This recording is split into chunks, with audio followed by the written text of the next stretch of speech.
jangan ambil bagian. Demikian quote dari seorang ustadz yang banyak sekali pasiennya yang beliau ruqyah, dan Masya Allah ini sudah bertahun-tahun beliau bergerak di dunia terapis.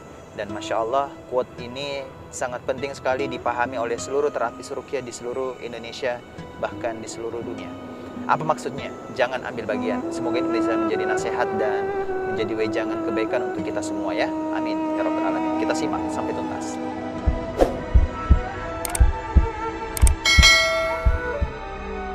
Video ini dipersembahkan oleh Haramain, minyak terapi plus ruqyah. Bismillahirrahmanirrahim. Assalamualaikum warahmatullahi wabarakatuh. Berjumpa lagi bersama saya Sarwanika Sarbini. Alhamdulillah, saya pernah mendapatkan sebuah quote menarik waktu itu ya, lagi dijamu oleh seorang ustadz di Bulukumba. Namanya Ustadz Syamsir, beliau punya klinik. Di sana beliau salah satu mitra saya di Haramain, dan Masya Allah, beliau ini sudah begitu lama dan cukup berpengalaman di dunia terapis ruqyah. Nah, beliau memberikan satu nasihat yang sangat penting sekali dimiliki oleh seluruh terapis ruqyah, yakni jangan ambil bagian. Artinya apa? Kadang kita sebagai terapis itu akan muncul sifat keakuannya, kesombongan, atau merasa dirinya yang sembuhkan penyakit non medis yang ada pada pasiennya, ya, yang ada pada kliennya. Padahal bukan dia yang menyembuhkan, tetapi Allah Subhanahu wa taala. Bahkan kita tidak boleh menisbatkan Al-Quran yang menyembuhkan, tetapi Allah Subhanahu wa ta'ala. Memang Al-Quran adalah syifa, tapi jangan sampai kita yang membacanya merasa bahwa diri kita lah yang menyembuhkan. Padahal itu semua adalah firman Allah, bukan kita. Ya, kita kadang biasa, ini banyak kasus nih ya. Saya juga pernah mengalami waktu tahun 2009-2010 waktu masih kuliah. Saya biasa mendapati di kampus ya, itu banyak orang-orang yang kena ini kesurupan, gangguan non medis. Dan ketika saya ruqyah, itu kadang kita ini muncul keinginan untuk membakar jin tersebut dengan ayat suci Quran. Saya bakar kau dengan ayat suci Quran. Nah, kadang dengan sikap seperti itu sebenarnya kurang tepat, tidak boleh. Karena kita tidak semestinya membakar atas nama diri kita. Tapi bilang saja dengan ayat-ayat Allah, Allah Subhanahu wa ta'ala akan membakarmu jika engkau tidak keluar dari tubuh manusia ini. Nah, jadi kita harus selalu menisbatkan Allah, ya, bukan menisbatkan diri kita. Saya bakar engkau. Tidak boleh, ya. Dengan izin Allah, ayat Al-Quran ini akan membuatmu merasa kepanasan ketika engkau terus berada di dalam tubuh sang laki-laki atau perempuan ini. Jadi kita harus selalu mengucapkan Allah, Allah, dan Allah. Bukan aku, saya, gue, dan sebagainya. Karena ketika kita mengambil bagian dalam pengobatan, apalagi dalam terapis ruqyah, itu sangat rawan sekali. Banyak kejadian terapis-terapis yang selalu menggunakan kata saya, aku, gue, ya, ana. Itu akan membuat dia kena yang namanya, kena juga, tembus juga bahasanya. Apa artinya tembus juga? Kadang ya, ada ini banyak kasus nih.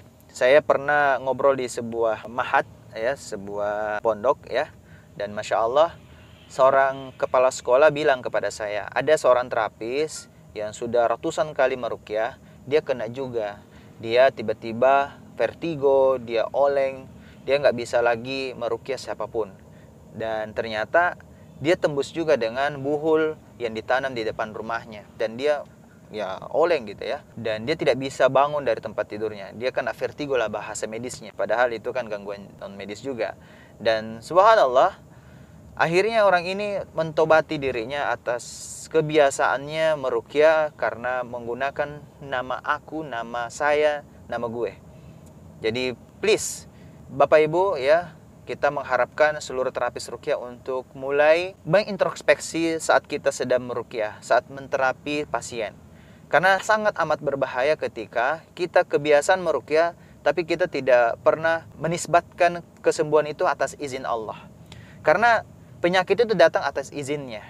Baik itu penyakitnya medis maupun non medis. Dan apalagi kalau pengen sembuh, maka sembuh juga mestinya itu atas izinnya.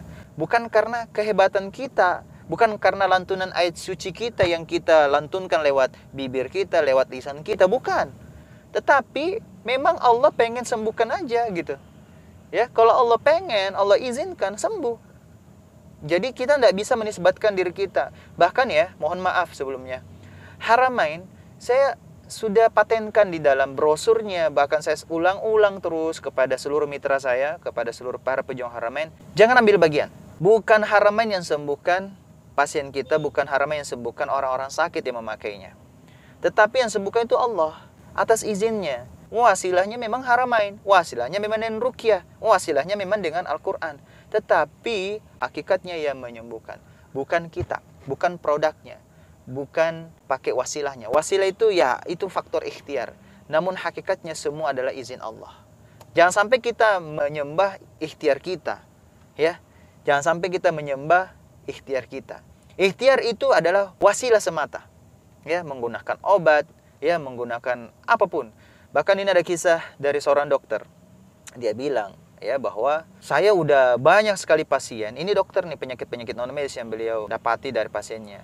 Itu ada orang yang tidak perlu pakai obat pun sembuh. Ada orang yang sudah resepnya banyak sekali, ya, kita kasih penyakitnya tidak lebih parah daripada yang sebelumnya, tapi sembuh, ya, tanpa mesti resep obat. Ini yang sudah dikasih resep obat, tapi nggak sembuh-sembuh. Ada apa kira-kira? Jadi apakah obat yang menyembuhkan? Nah, ini adalah pertanyaan dasar nih. Bahkan ini pengakuan langsung dari seorang dokter teman saya di Makassar. Jadi ini adalah sebuah fenomena yang mesti kita sadari betul bahwa bukan kita yang sembuhkan, bukan produk kita yang sembuhkan, bukan juga dengan ruqyah kita yang menyembuhkan, tetapi izin Allah. Allah yang sembuhkan. Jadi kita jangan mengambil bagian, jangan menisbatkan kita yang hebat, bukan karena lantunan suara kita yang hebat, bukan karena bacaan kita yang hebat, tetapi karena Allah Subhanahu wa Ta'ala yang mengizinkan pasien kita itu sembuh. Setuju sampai di sini? Masya Allah.